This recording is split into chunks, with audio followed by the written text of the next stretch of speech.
Year بلو year crash اور Bhoja year crash واقعے میں بھی عوام کی جانب سے کافی مشکلات پیدا ہوئی. یہ کیا مشکلات تھیں اور ان سے کیسے نمٹنے کی کوشش کی گئی، یہ جانتے ہیں اسلام آباد کے 2 عہدیداروں سے. السلام علیکم حمزہ صاحب، بہت شکریہ ہم سے بات کرنے کا. ہم یہ جاننا چاہیں گے کہ آپ سول ڈیفینس کا جو ادارہ ہے یہ جاتا ہے امدادی سرگرمیاں کرنے. سب سے پہلے تو یہ بتائیے، جب بھی کوئی حادثہ ہوتا ہے وہاں جائے حادثہ پہ پہنچتے ہی کیا مشکلات آپ کو سامنا کرنا پڑتا ہے، کن مشکلات کا سامنا کرنا پڑتا ہے آپ کو؟ وعلیکم السلام جی. سول ڈیفنس کا سب سے پہلا کام تو یہی ہوتا ہے کہ آن سائٹ پہنچ کر کوشش کرے کہ کارڈن آف کر دے تاکہ جنرل پبلک جو ہے وہ اندر نہ آ سکے اور ایویڈنس کلیکشن اور ریسکیو اور ریلیف کا کام جو ہے وہ تیزی سے سر انجام دیا جا سکے. لیکن ابھی جتنے بھی ریسنٹلی ہمارے ایکسپیرینسز ہوئے ہیں ان میں یہی چیز بار بار سامنے آ رہی ہے کہ جو جنرل پبلک ہے وہ بہت زیادہ انٹرفیئر کرتی ہے آؤٹ آف کیوریوسٹی نمبر 1، یا کوئی الٹیریئر ایجنڈا بھی ان کا ہوتا ہے جس کی وجہ سے وہ آ کے نہ صرف وہاں پہ جو جائے حادثہ ہے اس پہ امدادی سرگرمیوں میں بھی رکاوٹ ڈالتے ہیں. یہ بتائیے کہ جو کارڈن آف کرتے ہیں آپ، تو اس کے بعد بھی کیا پبلک اس کو پھیلانگ کر یا اس کو کراس کر کے آگے بڑھنے کی کوشش کرتی ہے؟ بالکل جی. دونوں دفعہ جو ایئر بلو کا حادثہ بھی ہوا ہے اور اس کے علاوہ جو بھوجا ایئر لائنز والا بھی حادثہ ہوا ہے ان دونوں میں یہی ہوا ہے کہ پبلک جو ہے وہ انہوں نے جو ایریاز کارڈن آف کیے گئے ہیں پولیس سے یا رینجر سے یا سول ڈیفنس نے جو بھی ایریاز کارڈن آف کیے ہیں اس کے باوجود وہ جو نشان ہوتے ہیں ان کو کراس کر کے آگے آتے ہیں بار بار، اور بار بار ان کو پیچھے کرنے کی کوشش بھی کی جاتی ہے لیکن وہ نہیں منع ہوتے اور بار بار آگے آتے ہیں. یہ کافی بڑی پرابلم ہے. صحیح، ٹھیک ہے. اس سے کیا مشکلات پیش آتی ہیں امدادی سرگرمیوں کے اندر؟ جو جتنا بھی آپ ریسکیو اینڈ سرچ کا کام کر رہے ہوتے ہیں، کیا شواہد بھی لوز ہو سکتے ہیں اس کی وجہ سے؟ بالکل شواہد بالکل وہ غائب ہو جاتے ہیں، اور کہیں یہ بھی بتانا یہاں پہ مناسب سمجھتا ہوں کہ کئی دفعہ انسیڈنٹ پہ کچھ ایسے بھی لوگ آ جاتے ہیں جن کی الٹیریئر موٹیوز ہوتے ہیں. وہ یا تو چوری کرنے کی نیت سے یا کچھ نہ کچھ اٹھا لینے کی نیت سے وہ چیزیں اٹھا لیتے ہیں جس کی وجہ سے کئی اہم شواہد جو ہیں وہ آن سائٹ سے ریموو ہو جاتے ہیں. بھوجا ایئر لائن کے واقعے میں کیا ایسے چیزیں دیکھنے میں آئیں کہ پبلک آئی اور وہاں سے چیزیں اٹھا کے چلے گئے، چوری کر کے چلے گئے جیسے آپ فرما رہے ہیں؟ بھوجا ایئر لائنز میں ایک تو سب سے جو بڑا نقصان ہوا وہ یہ ہوا کہ جو جائے حادثہ پر پہنچنے کے لیے جو ایریا تھا وہ پبلک کی انارمس رسپانس کی وجہ سے وہ ساری کی ساری روڈ بلاک ہو گئیں، جس کی وجہ سے اکثر ریسکیو والے نہیں پہنچ سکے نمبر 1.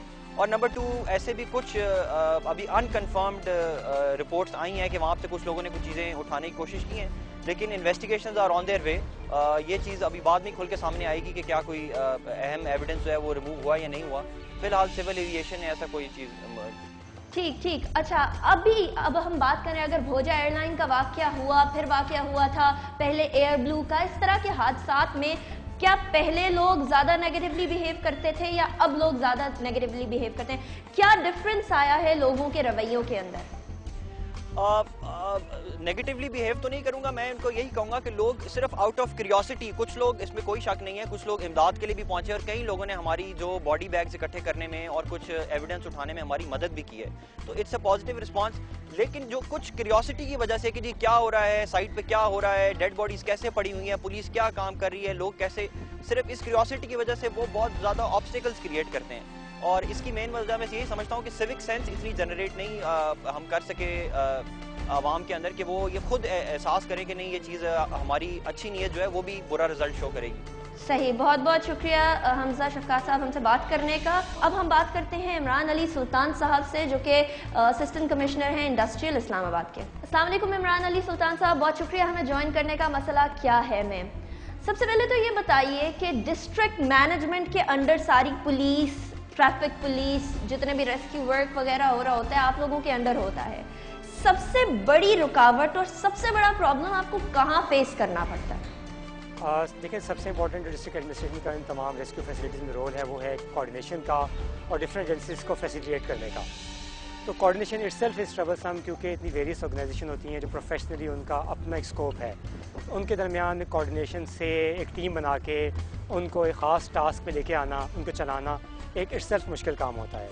اور بعض اوقات جو پرابلمس آ سکتے ہیں ہمیں وہ کچھ اندر سے نہیں بلکہ باہر سے آ سکتے ہیں، جس میں جنرل پبلک کا ہے کہ وہ صحیح طرح کوآپریٹ نہیں کر پاتی، کوآرڈینیٹ نہیں کر پاتی، جہاں پہ ان کو نہیں ہونا چاہیے وہاں پہ زیادہ تعداد میں لوگ آ جاتے ہیں. تو نہ صرف وہ اٹ سیلف جو ورک ہے وہ سفر کرتا ہے بلکہ بعض اوقات بہت سی امپورٹنٹ قیمتی جانیں جو ہیں وہ بھی ضائع ہو سکتی ہیں. صحیح یہ لوگ جو آ جاتے ہیں ارد گرد جمع ہو جاتے ہیں, کیا یہ آپ کی بات سنتے ہیں, کیا یہ آپ کی بات مانتے ہیں جب آپ لوگ منع کرتے ہیں ان کو پیچھے ہٹنے کو بولتے ہیں؟ تو ڈپینڈ کرتا ہے, یہ ڈپینڈ کرتا ہے کہ کس قسم کا کتنا بڑا ثانیہ تھا, کتنا بڑا ڈیزاسٹر تھا. اگر تو دیکھیں چھوٹا موٹا کار ایکسیڈنٹ ہے جہاں پہ 20, 25, 50 لوگ جمع ہیں, اور ہمارے پاس بھی جو پولیس کی طرف سے یا سول ڈیفینس یا باقی جو الائڈ ایجنسیز ہیں ان کی ایک ریزنیبل فورس اویلیبل ہے, مینیج بھی ہو جاتے ہیں, ایزیلی اکوموڈیٹ بھی ہو جاتے ہیں. ٹھیک ہے, لیکن اتنے سارے لوگ ہوتے ہیں اور نفری ہمارے پاس کم ہے, ساری کی ساری لا انفورسمنٹ ایجنسیز کی, اس طرح کی سچویشن میں پبلک کو سنبھالنا کتنا مشکل ہو جاتا ہے؟ بہت مشکل ہو جاتا ہے. اگر خاص طور پہ میگا ڈیزاسٹرز ہیں ان میں پبلک کو سنبھالنا, دیکھیں امپورٹنٹ میں پہلے کہوں گا کہ پروفیشنل آرگنائزیشن کا کام ہے کہ وہ اپنے کام کی طرف فوکس کرے. ریسکیو والے اپنا کام کر رہے ہیں, ٹریفک مینیج کرتی ہے, پولیس لا اینڈ آرڈر پہ ہے. اب اس کو ایک پبلک کو سنبھالنا یہ ایک آؤٹ آف دا وے ایک ڈفرینٹ کام آتا ہے. کون ڈیسائیڈ کرتا ہے کہ کون سنبھالے گا؟ ٹریفک پولیس سنبھالے گی, پولیس سنبھالے گی, یا پھر ریسکیو ورکر سنبھالیں گے؟ کون ڈیسائیڈ کرتا ہے کہ اس پبلک کو کون سنبھالے گا؟ دیکھیں چاروں طرف سے نا لوگ آ رہے ہوتے ہیں. جو لوگ ٹرانسپورٹ کے ذریعے آ رہے ہیں, ٹریفک سے آ رہے ہیں, آبویسلی ٹریفک پولیس سنبھالتی ہے. کچھ لوگ آن فیٹ ہوتے ہیں جو کسی بھی طریقے سے بغیر رستے کے گلیوں سے, گراؤنڈ سے کسی جگہ کو اپروچ کرنے کی کوشش کرتے ہیں. ہمارا امپورٹنٹ یہ ہوتا ہے کہ نارملی ہم میگا ڈیزاسٹرز میں, بڑے ڈیزاسٹرز میں 2 کارڈن بنا دیتے ہیں, ایک آؤٹر کارڈن, ایک انر کارڈن. باہر کا کارڈن پولیس کے اور سول ڈیفینس کے ذریعے سے کنٹرول رہتا ہے, انر سائڈ پہ بعض اوقات آرم فورسز کو بلانا پڑتا ہے. ٹھیک ہے, بالخصوص اگر ہم بات کریں بھوجا ایئر لائن کے واقعے کی, تو ہم نے دیکھا کہ وہاں بہت سارے لوگ اکٹھے ہو گئے تھے, کیونکہ ظاہر ہے جب ایسا کوئی واقعہ ہوتا ہے تو لوگوں کو کیوروسٹی ہوتی ہے. ان کو مینیج کرنے کے لیے آپ لوگوں نے کیا کیا تھا, کس طریقے سے آپ لوگوں نے ان کو مینیج کیا تھا, کیا لوگوں نے بات سنی بھی تھی یا نہیں؟ انسیڈنٹ اتنا اچانک تھا, اتنا ایک دم تھا کہ سب سے پہلے تو تمام کی تمام ایجنسیز جن کا وہاں پہ ضرورت تھی اس نے وہاں پہ رش کرنے کی کوشش کی تھی.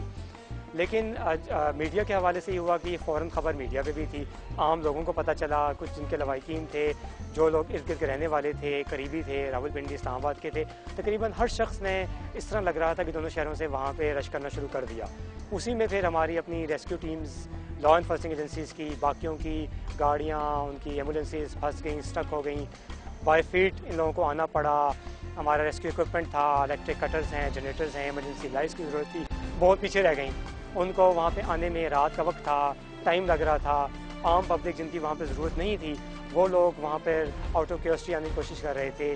تو کافی مشکل تھا ان تمام چیزوں کو کوآرڈینیٹ کرنا, ان کو سنبھالنا, اور پھر ایک ٹیم بنا کے اس سارے ریسکیو. کیا یہ جو لوگ وہاں کا رخ کر رہے تھے یہ کیا صرف ہمدرد تھے, یا پھر کچھ لوگ تماشا دیکھنے آئے تھے, یا پھر ایسا تھا کہ صرف اور صرف لواحقین جو جاننے والے ہیں وہ پہنچ رہے تھے ادھر؟ ہمدرد, لواحقین اور کام کرنے والے لوگ بہت کم تھے, آٹے میں نمک کے برابر ہوں گے. زیادہ تر لوگ جو تھے وہ صرف تماشا دیکھنے کے لیے یا صرف اس سارے ڈیزاسٹر کو سمجھنے کے, وٹنس کرنے کے لیے کہ we were at that time there, اس قسم کی سوچ کے ساتھ وہاں پر. آپ کے خیال میں ہماری پبلک کے اندر کیا شعور کی کمی ہے, تعلیم کی کمی ہے, یا پھر ان کو اتنی زیادہ ہائپ کریٹ کر کے دکھا دی جاتی ہے کہ وہ اب اس چیز کے عادی ہو گئے ہیں اور کیوریس ہوتے ہیں, اس کو ایک پلیزر کی طرح دیکھنے کی کوشش کرتے ہیں, ایک مزے کی چیز کی طرح دیکھنے کی کوشش. کیا ایسی چیز آپ دیکھتے ہیں ہماری پبلک میں؟ میرا خیال ہے کہ جتنے فیکٹرز آپ نے مینشن کیے سبھی کا کنٹریبیوشن ہے, کیونکہ یہ تو پھر بھی ایک جہاز کا حادثہ تھا. جب ہم اپنی روڈز پہ 2 یا 3 گاڑیوں کا حادثہ دیکھتے ہیں تبھی بھی 50 اور 100 لوگ جمع ہو جاتے ہیں. ان میں سے کسی کی بھی ایفرٹ نہیں ہوتی کہ زخمی کو باہر نکالا جائے, ہاسپٹل میں پہنچایا جائے. ایمبولینس کا انتظار ہو رہا ہوتا ہے, 1122 کا انتظار ہوتا ہے, پولیس کا انتظار ہوتا ہے. حالانکہ زخمی کو تو آپ اپنی گاڑی میں لا کے کہیں بھی پہنچا سکتے ہیں, نیئرسٹ ہاسپٹل تک. تو لوگوں میں بے حسی بھی ہے, شعور بھی کم ہے, تعلیم کی بھی کمی ہے. اور اس میں مطلب میں تعریف کروں گا میڈیا کی بھی, ڈان نیوز کی بھی, کہ آپ لوگوں کے ذریعے سے جو ہے یہ بھی ایک ذریعہ جس کے ذریعے ہم اویئرنیس کریٹ کر سکتے ہیں لوگوں کو. ٹھیک ہے, بہت بہت شکریہ عمران علی سلطان صاحب ہم سے بات کرنے کا. ناظرین, بات وہیں آتی ہے, ہم نے آپ کو 2 ایسے عہدیداروں سے بات کرائی جو کہ اسلام آباد بھوجا ایئر انسیڈنٹ کو واقعی میں دیکھ کر وہاں ریسکیو اینڈ سرچ آپریشن بھی انہوں نے کیا. بات ساری وہیں آتی ہے کہ فالتو لوگ جن لوگوں کا ریلیشن شپ نہیں ہے اس واقعے سے, وہ بھی وہاں پہنچنے کی کوشش کرتے ہیں, جس کی وجہ سے کافی زیادہ پرابلمز دیکھنے میں آتی ہیں. بہت ساری چیزیں فیس کرنی پڑتی ہیں ان اداروں کو جو وہاں کام کر رہے ہیں. اگر عوام مل کر خود یہ سوچے کہ اگر ہم اس طرح کی چیزوں سے ذرا پیچھے ہٹ جائیں, ان کو ریفرین کریں, تو ہم لوگ بہت ساری جانوں کو بچا سکتے ہیں.